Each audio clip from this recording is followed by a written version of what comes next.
कोणत्या रस्त्याने जायचं, कुठं शॉर्टकट आहे, कुठं ट्रॅफिक नाहीये, हे जसं तुम्हाला माहिती आहे तशा प्रकारे ही पण गोष्ट माहित पाहिजे की हा प्रश्न विचारल्यानंतर हे उत्तर आहे, हे वचन विचारल्यानंतर याचं उत्तर या ठिकाणी लिहिलंय या वचनामध्ये, नीतिसूत्र इथं आहे हे मला ठाऊक आहे. अशा प्रकारे नीतिसूत्रे नंतर उपदेशक येतं हे माहित पाहिजे. पण बऱ्याच लोकांना नीतिसूत्रे नंतर यशय येतं की उपदेशक येतं किंवा त्याच्यानंतर अनुवाद येतं हेच माहिती नाही, कारण पुस्तकच पाठ आहे. बऱ्याच लोकांना अजून बायबल मधली पुस्तकं पाठ केलेली नाही.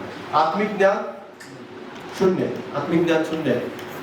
जसं तुम्हाला बँकेत कुठलं व्याज मिळतं हे माहिती असणं वाईट गोष्ट नाही, लक्षात घ्या. कुठं कमी व्याज मिळतं, कुठं जास्त व्याज मिळतं ही गोष्ट माहिती असायला हवी. पण याच्यापेक्षा जास्त माहिती असायला हवं ही निर्णयामध्ये काय लिहिलंय, यशयामध्ये काय लिहिलंय आणि नीतिसूत्रेमध्ये काय लिहिलंय, उपदेशकाच्या पुस्तकात काय लिहिलंय, स्तोत्र संहितेमध्ये काय लिहिलंय. भलेही तुम्हाला कुठं संदेश नाही द्यायचा, पण तुमचं आत्मिक ज्ञान वाढवण्यासाठी